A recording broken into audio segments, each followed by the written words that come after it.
상위 1%만 돈을 버는 것 아니야 하면서 많은 분들이 도전했다가 실패한 케이스도 많이 있습니다. 해당 사이트에서는 돈을 버는 것을 막아놓지 않는 경우도 있는데 막아놓는 경우도 있습니다. 블로그 상위 노출이 되면 광고도 들어오고 상품을 판매할 수 있게 만드는데 항목한다고 하는데 보통 블로그 1000만 명 정도 유입량이 되면 억 단위의 돈을 벌 수 있다고 합니다. 하지만 이건 어디까지나 수치일 뿐이고 정해 놓은 그런 것은 아닙니다. 게다가 직장인이 아니고 사업이기 때문에 경기도 타고 퇴직금도 없고 따지고 보면 계약직이라고 볼 수도 있습니다. 결국 수입이 없으면 밥 굶은 구조가 되기 쉽습니다. 결국 스폰서나 밀어주는 사람이 없으면 그 어떤 발전성도 없을 수 있습니다. 강박을 가지고 있으신 분들은 블로그를 쓸 생각하지 말고 직장 생활하라고 충고합니다. 월급 딱딱 나오고 생활에 타격을 입을 그런 상황은 없기 때문입니다. 기업에서 직원을 구할 때 보면 1차, 2차, 3차 어떤 기업은 10차까지 면접을 보고 최종 합격하는 경우도 덜어 있습니다. 제가 기업 임직원이 되어서 사람을 뽑는 그런 것은 안 해봐서 모르는데 회사가 진정 필요로 하고 회사의 발전을 위해서는 그것이 가장 현명한 방법이라고들 말합니다. 따지고 보면 그 사람이 회사에 들어와서 어떠한 행동을 해서 주가를 떨어뜨린다든지 회사를 망하게 한다든지 일을 안 하고 개인적인 일들을 함으로써 회사의 손실을 더해 줄 수도 있기 때문입니다. 그런 폐단을 막고자 강도 높은 면접을 강행하는 것이라 봅니다. 그렇게 해서 입사를 하면 대기업 연봉은 보통 1억을 받는다고 하니 고생한 결과는 크다고 하겠습니다. 결혼도 마찬가지입니다. 처음 대면 인사에서 마음에 안 든다면 더 이상 만나지 않고 제 갈 길을 가야 합니다. 그냥 흐지부지 연락이나 하고 지내자부터 악의적인 불행이 찾아온다고 할 수 있습니다. 원치 않는 임신이라든지 데이트 강간이나 뜻하지 않게 사건에 휘말린다든지 보증을 서서 집까지 저당 잡혀 넘어간다든지 이루 말할 수 없이 많은 결과가 찾아옵니다. 그래서 사회생활은 곧 면접의 연속이다라고 말할 수 있습니다. 육아맘이 블로그에 아이 사진이나 부녀 유아식 이런 것을 포스팅하고 상품을 개발해서 억대 연봉을 벌었던 것은 방송에 나왔습니다. 하지만 진정한 블로그로 돈 벌기는 자기 성찰이라고 볼 수 있습니다. 누구는 무슨 말을 써서 얼마의 돈을 벌었는지 그런 것은 별로 중요하지 않습니다. 자기 성찰 연민 그런 것이 더 중요하다고 봅니다.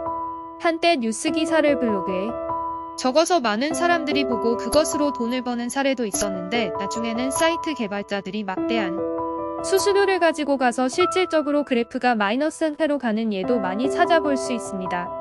지금은 잘 되고 있지만 어느 순간 한계점에 도달하는 예도 많이 있습니다.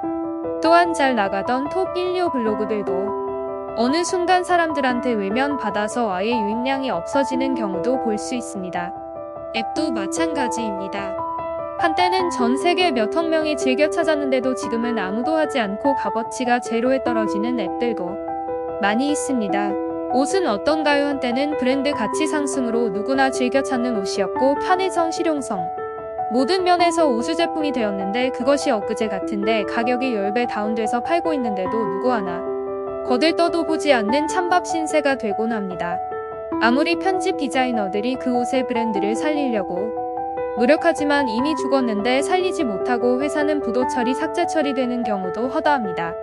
그러한 현상을 보고 도미노 현상이라고도 하는데 쭈루룩 옆에 브랜드가 넘어지니 도미노 같이 몇십 개가 같이 넘어지는 것을 뜻합니다. 블로그도 옛날 말이지 요즘에는 블로그 누가 잘 안 합니다. 1억 벌던 사람이 300만 원 벌고 있고 그것마저도 경비 제외하고는 남는 게 없는 것이 현실입니다. 더 강한 어떤 것이 나타나면 그것이 당분간은 1위 자리를 유지합니다. 마치 100m 달리기 세계 기록 보유자가 5년간 1위 자리를 고수하다가 더 강한 상대가 나타나면 언제 저 사람이 달리기 선수였었지 하며 잊혀져 가는 것입니다. 물로 자기 관리를 잘하고 강단에도 서고 책도 내고 자기의 입지를 자랑하며 다니면 그나마 현상 유지는 될 수 있을 것입니다. 하지만 은퇴 후의 삶이란 만만하지가 않습니다. 많은 운동선수들이 최절정기를 누리다가 은퇴 후 삶이 막막해지는 경우는 흔히들 볼 수 있습니다. 그렇다고 해서 운동선수 보고 두 가지 직업 훈련을 한다든지 인기가 서늘해졌을 때 데뷔책을 위해 도자기 만드는 훈련을 한다든지 하는 것은 잘 안 됩니다. 이미 한 가지 일에 전념하다 보면 다른 일에는 전혀 먹혀들지 않을 수가 있기 때문입니다. 판매 상품을 어떻게 잘 올려서 블로그와 연동해서 상품을 이쁘게 보이고 글과 매치가 되어서 유동인구를 끌고 와서 베스트 브랜드를 만드는 분들이 있습니다. 물론 책으로도 나왔고요. 그렇지만 여기서도 한계란 있을 수 있습니다. 어느 정도 정점을 찍은 뒤 반드시 내려오게 되어 있습니다. 한 유명한 저술자는 핵심 이론을 발표합니다. 그 어떤 것도 기승전결의 구성을 빼놓으면 안 된다고 말이지요. 실제로 주식 차트 분석가는 주식을 몇십 년 연구한 결과 계속 오르지 않고 기승전결의 구성 원칙에 따라서 수요와 공급이 일치한다고 밝혔습니다. 언제나 푸르른 나무는 있을 수 없습니다. 강산도 변하는데 상품이나 그런 것들이 제자리에 군림하고 있다는 것은 있을 수 없는 일입니다. 지금은 평준화되어서 블로그를 써서 돈 버는 분들이 한 달 300만 원 정도를 벌고 계신데 이것도 언제 끝날지 모르는 일입니다. 미래에 대비하는 자세도 필요하다고 합니다. 블로그를 해서 10억을 벌었던 사람이 있고 이런 것은 솔직히 강의를 하기 위한 도구에 불과합니다. 현실은 냉정합니다. 잘못된 정보로 인해서 과거에 얽매이게 됨은 불을 보듯 뻔합니다. 아무튼 블로그로 돈 벌기에 대한 내용은 이만 줄이도록 하겠습니다. 구독과 좋아요는 큰 힘이 됩니다.